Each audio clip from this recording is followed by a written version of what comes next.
Hey, what's up, everybody? BDF44 coming at you with another video. All right, so the Dallas Mavericks get the victory at home, 111-101, in Game 4 of the Western Conference semifinals. Wow, the shooting that the Dallas Mavericks just put on, that performance was very, very special. One we will not soon forget. On the other side, wow, Phoenix Suns. That was one of the worst performances I've seen from them. That was the worst performance I've seen from them.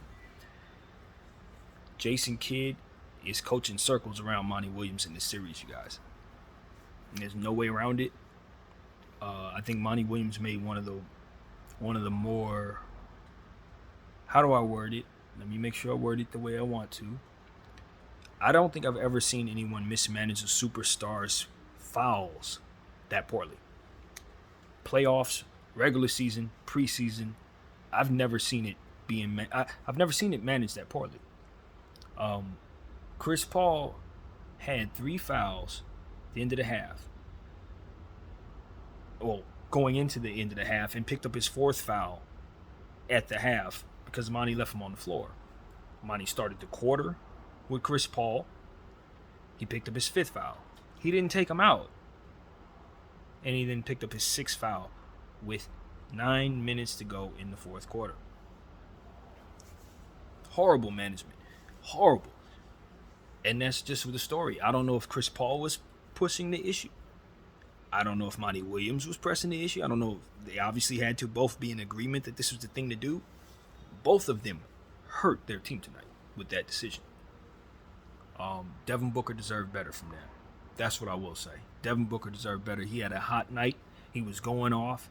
And he didn't have a chance with that decision. That decision ended the game. Yeah, did they have other things going on that were wrong? Absolutely. Their perimeter defense was horrible. Just horrible. So you can start there.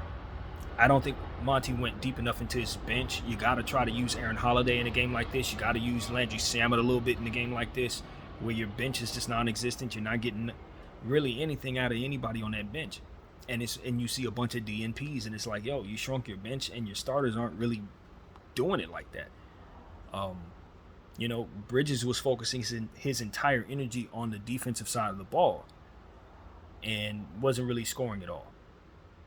That wasn't going to help you, because Cam Johnson didn't have it going. He only had like 10 points tonight. That's not enough from him. Cam Payne is continuing to struggle, 1 for 5. I don't know what's going on with him, but he's disappeared. JaVale played well, with the minutes he was given. You wish he had more shot attempts, but, he played very good. He's consistent. But it's like, it's too many DNPs for you to be having this little production on your bench. You only use like 2 people.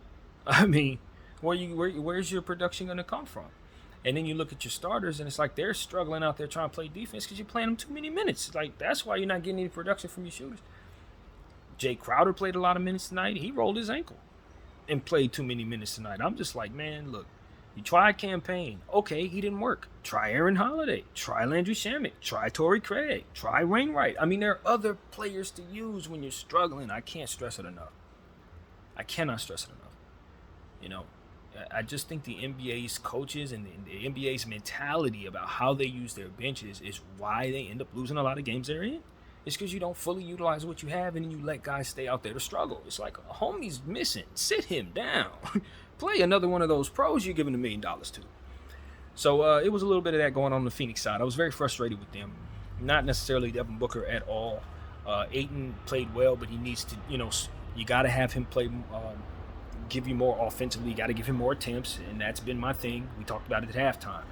If they just dump the ball to Ayton 70% of the time in this series, they're not going to lose. Why? Because no one's guarding him. Ever. I'm telling you. And I've said this already. I can't be more demonstrative about this. He could score 50 points a game if they just dump it to him like we used to dump to Shaq back in the day. That's your way to go. I like Devin Booker. Inside out. Inside out. Inside out. You don't need to do a whole lot against this Dallas team because they're so small on the inside. They have players on the wing that can kick butt. They got guys who are rebounding well, but as it pertains to guarding Aiden, there is no one. There is no one. Not a soul. So I I look at the Suns. I say, you drop 2 on the road. Chris Paul struggled about as mightily in these 2 playoff games as he has in his entire career. These are probably the 2 worst playoff games he's had maybe in his career. I don't know if you can compare the 2. He had 6 turnovers in the first half in the first game, and then got fouled out with 9 minutes to go in the fourth quarter in this one. I don't think it gets much worse than that. So that's the good thing. Headed back to Phoenix, you would have to assume he's going to bounce back. Home cooking is definitely what this team needs, but unfortunately, Dallas is coming with all the momentum, and these shooters are shooting. Dorian Finney-Smith, if I'm not mistaken, he had 8 of 12 3-point shots tonight. Then you talk about, Davis Bertans going 4 for 5 in the first half. These type of things, it's very difficult to overcome. Maxi Kleber, he was rebounding, playing strong. I like what I saw from him defensively. Jalen Brunson was active. Like I said, his shot selection, and it wasn't great. I said that in the halftime video, but he ultimately came out and played strong. Reggie Bullock had a good plus-minus, played some defense tonight, hit his 3-point shots as well. So, Luka Doncic did what he needed to do. I like the floor game that Luka played with tonight. He was looking for his guys in ways that I've been basically asking for him to do in this camera. Look for your teammates. You can always get your shot. Your shot is going to fall whenever you want it to. But if you can get those other guys going and not be a deterrent to their rhythm, it's going to equal wins. And we're seeing that. I've preached many times that I felt like Dorian Finney-Smith is probably the second or third best player on the Dallas Mavericks. I can't seem to figure out if I want to put him in front or behind Jalen Brunson. I think I have him in front of him based on what he does on the defensive side as well as his elite 3-point shooting, for which we've been talking about. He shoots over 42%. He does not miss. The boy don't miss. And you saw that tonight. They gave him 12 3-point shots. What did he get? 8 of them. Now, he's not going to do that every night, but he's shooting over 40%. So if you have him shooting a lot of threes, they're going to fall. You like Davis Bertans, you like Maxi Kleber shooting, you like Reggie Bullock shooting. I don't think any of them are hitting more than Dorian right now. So you just got to respect that and continue to feature him. And I think leaning on him and Reggie Bullock defensively is something that is working against this Suns team. It's just working. I think they found the magic key. If you can have Chris Paul struggle, Ayton be bashful, the bench do nothing, you can get away with Devin Booker being hot. That ain't gonna bother nobody. You know what I mean? Because you can make up the difference by scoring on them, especially when you're hot. So this series is definitely going in the wrong direction for the Phoenix Suns. They're gonna have to find their way at home. We've talked about their 3-point shooting, but it's not that their problems from behind the arc aren't shooting the ball in this series. It's defending the 3-point shot in this series. But their issues are always arc-related with the Suns. It's either they can't shoot or they can't defend. But, yeah, they are in trouble in a more serious way than I ever would have imagined. Because not only do they look vulnerable just in general in terms of as a team that you may be able to get up out of here, but they also look like they may not even win this series. Because, look, Monty Williams has been a fantastic coach all year long, a Coach of the Year candidate. But this series is a struggle for him right now. And he has got to breathe, go back to the drawing board, look himself in the mirror, figure out what he wants to do in terms of this roster. Because the things that he is trying have not only not worked, but I think they've actually played into the hands of the Dallas Mavericks. I think the things that he's doing is helping them. And so he needs to figure this out, because I think the weakest link is there. I don't think it's with the players right now. Even though they have players that are struggling, I think he's the one that needs to figure this out. And it starts with him having a conversation with Chris Paul. I can't leave you out there with no 4 fouls, bro. 4 fouls at the beginning of the third quarter, 3 fouls at the end of the second quarter. All of those situations are situations you don't let happen. 5 fouls with the top of the fourth quarter. These are all like golden rules in terms of fouls, managing your superstars that you never break. These are rules I've understood since I was 9 years old playing video games, yo. Shaq had 3 fouls. I gotta take him out, because if he picks that 4th foul up, he's gonna be at risk for picking up the 5th foul in the third quarter. I'm gonna need him for that third quarter. I mean, these are things I was thinking when I was a child, man. So it's very difficult to watch a coach just let Chris Paul just pick up fouls like that. And the fouls that Chris Paul is picking up, listen, we got to talk about some of these fouls, bro. Because if you got 3 fouls going into the half, and it's about to be, first of all, he leaves you out there with these fouls. You know your coach is leaving you out there. Why are you initiating contact? This 4th foul was him running in front of Jalen Brunson and slowing down. One of those stupid antics that I say they need to call technicals on these guys because they be initiating foul calls and trying to manipulate the referees. I think the referees have done a fantastic job, especially in this particular game, of deterring that behavior by whistling it against those guys.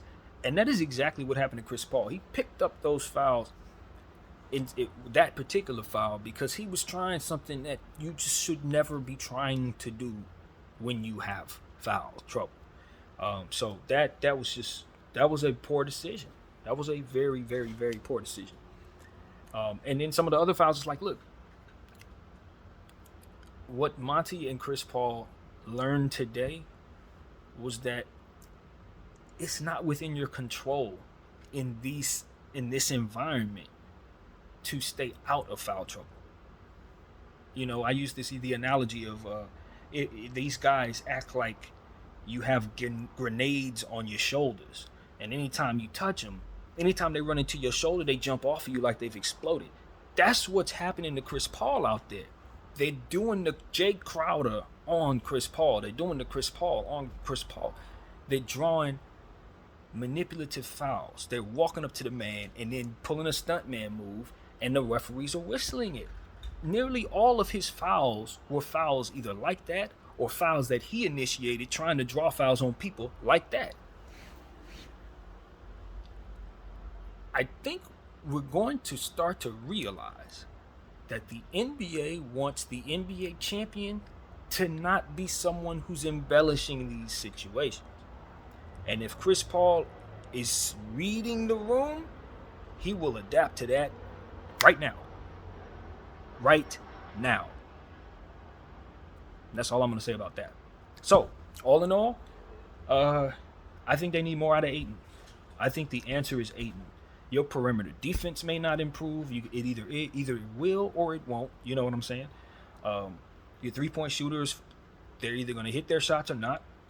All of these things can sway with the tide. The one thing that cannot sway is that Dwight Powell cannot guard DeAndre Ayton. That is something that is not going to change no matter what building you're in, no matter what the time is on the clock, no matter what the foul trouble is, none of that. He's always going to score on that man. And you're not allowing him to prove that. Dwight Powell is considered a fantastic defender. He's going to have to prove that if I'm coaching. Because I'm giving Ayton at least 18 shots a game. At least 18 shots a game in this series. If y'all can stay out of foul trouble when he does that and continue to shoot threes and fly all around like you did tonight, I'll wipe my hands clean and figure something else out. But if they do this, I think what I just said is going to happen. Your Dorian Finney-Smiths, your Luka Doncic's, those guys are going to get in foul trouble because they're going to have to stop him from two-hand jamming on them on every play. That's what's going to happen.